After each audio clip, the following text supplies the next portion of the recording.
Welcome to the University of Texas at San Antonio Orientation for Cooperating Teachers. Thank you for your willingness to work with a clinical teacher from UTSA. We appreciate your help and support. We could not have a teacher preparation program if you were not willing to assume the responsibility of having a clinical teacher. Thank you very much. Please review this short cooperating teacher orientation for an overview of the clinical teaching semester. Further details of the semester may be found in the Clinical Teacher, Cooperating Teacher Handbook located on the UTSA College of Education and Human Development Clinical Teaching website. The calendar for clinical teachers is one of gradual induction to the classroom. The first few days of the semester are spent at UTSA in orientations and professional meetings.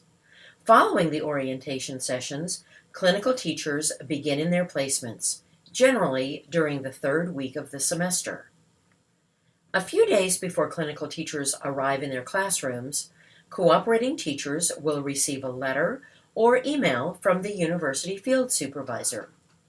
The letter or email will give the name of the clinical teacher, the date the clinical teacher will arrive, and contact information for the university supervisor. A few days before clinical teachers arrive in their classrooms, cooperating teachers will electronically receive a multimedia autobiography of their clinical teacher, titled My Story.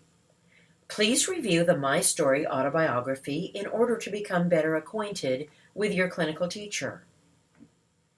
At the beginning of the semester, clinical teachers observe in the classroom and take note of the teaching, behavior management procedures, and other classroom routines.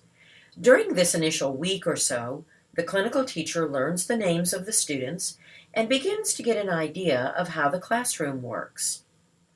The cooperating teacher may have the clinical teacher read to the class or work with small groups of students.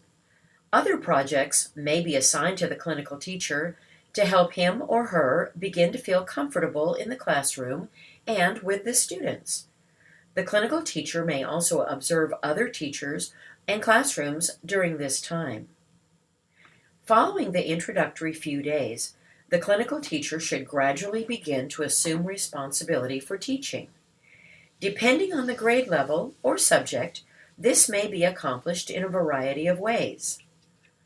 For clinical teachers in elementary settings, the usual procedure is to pick up a subject area such as math or science or social studies, every week or every other week until all subject areas are being taught by the clinical teacher. Once the clinical teacher is planning and teaching all subject areas, the full teach or full responsibility portion of clinical teaching has begun. For elementary clinical teachers, this should not occur before approximately week 8. The full teach portion of clinical teaching should last around 15 consecutive days. During full teach, the cooperating teacher should be available to support and assist the clinical teacher as needed, but should try to leave all responsibilities to the clinical teacher. The goal of full teach is to give the clinical teacher a view of teaching that is as realistic as possible. Clinical teachers in middle or high schools who are working with a teacher in a subject area assume responsibilities a little differently. Those clinical teachers will take on different class periods of the day as their areas. They may assume responsibility for, say, first period for a week, then add second period, then add third period, and so forth, until responsibility for teaching all periods of the day has been assumed. Full teach may occur for as long as an entire grading period or for only 3 weeks, whichever seems appropriate to the setting, to the cooperating teacher, and to the clinical teacher. Regardless of grade level or subject area, cooperating teachers are encouraged to step in and co-teach with their clinical teachers. For example, the cooperating teacher may teach the lesson during first period to model how the lesson should be taught, and then the clinical teacher may teach the lesson during second period. Or the cooperating teacher may teach the first part of the lesson and then turn the teaching over to the clinical teacher to continue. Or the cooperating teacher may decide to take back a subject area or class period for a while to let the clinical teacher further observe successful teaching. Clinical teachers are in the process of becoming professional teachers. During the semester, clinical teachers occasionally return to the UTSA campus for professional development. Clinical teachers are expected to be in attendance at the professional development sessions. If they are scheduled to teach during the time they will be away from their school campuses, clinical teachers should leave lesson plans and materials for their cooperating teachers to use during their absence. Evaluation of the clinical teacher is one of the cooperating teacher's most important responsibilities. Evaluations are of two types: informal and formal. Informal observations should be casual, frequent, and ongoing during the semester. The cooperating teacher simply observes the clinical teacher while he or she is teaching, keeps notes of what is observed, and then shares those notes with the clinical teacher. The clinical teacher will use those written notes to help guide improvement of his or her skills. Formal observations are scheduled with the clinical teacher. Prior to every formal observation, a pre-observation conference should occur. A few days before the observation, the cooperating teacher and clinical teacher should discuss what the observed lesson will be about, what materials may be needed, what activities will occur during the lesson, and what the clinical teacher can anticipate from the students.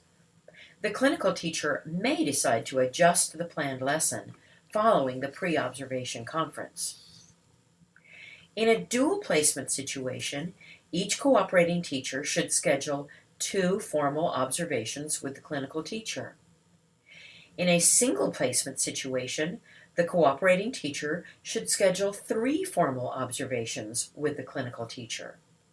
The cooperating teacher may decide to take notes during the observation and then complete the C-TEST observation form that is included in the cooperating teacher packet. As soon as possible after the observation, the cooperating teacher and clinical teacher should sit down together to review the lesson, discuss the strengths as noted on the C-TEST form, and discuss areas for growth, also noted on the C-TEST form. At the conclusion of the meeting, both the cooperating teacher and clinical teacher should sign the form. The original form should be delivered to the university supervisor. The clinical teacher keeps the second copy of the form and may make a copy of it for the cooperating teacher. The original will be kept in the clinical teacher's file at UTSA. The ongoing checklist is a form that is located in the cooperating teacher folder. The form may be completed by the cooperating teacher before each observation visit by the university supervisor. The form is useful for noting issues, problems, or areas for growth that should be addressed with the clinical teacher by the university supervisor. Of course, the ongoing checklist may also be used to note positive examples of the clinical teacher's growth. The Midway Report form is completed at the halfway point of the placement. The Midway Report is a progress report that may be used to identify the strengths of the clinical teacher. The form may also be used to identify areas the clinical teacher should improve upon during the second part of the placement. The cooperating teacher and university supervisor each complete a Midway Report, and each should share their Midway Report with the clinical teacher. At the end of the clinical teaching placement, the cooperating teacher and university supervisor each complete a summative C-TEST form. The summative C-TEST should reflect the clinical teacher's strengths and areas for improvement as observed over the entire course of the placement, not just during one formal observation. A conference should be held with the clinical teacher to discuss the summative C-tests and to sign it. The signed summative C-test form is turned in to the university supervisor and is kept in the clinical teacher's file at UTSA. Thank you for viewing this Cooperating Teacher Orientation Vodcast. We hope you have found it useful in answering questions you may have about our program. We ask that you and your clinical teacher now sign the Orientation Vodcast Affidavit, which can be found in your Cooperating Teacher folder. Your signature on the form verifies that you and your clinical teacher have viewed the vodcast. The clinical teacher will turn in the signed affidavit to their university supervisor. Once again, thank you for your willingness to serve as a cooperating teacher for a clinical teacher. Please do not hesitate to contact the UTSA Clinical Teaching Office if you have questions or problems. We welcome your thoughts and ideas, and we look forward to working with you. Thank you.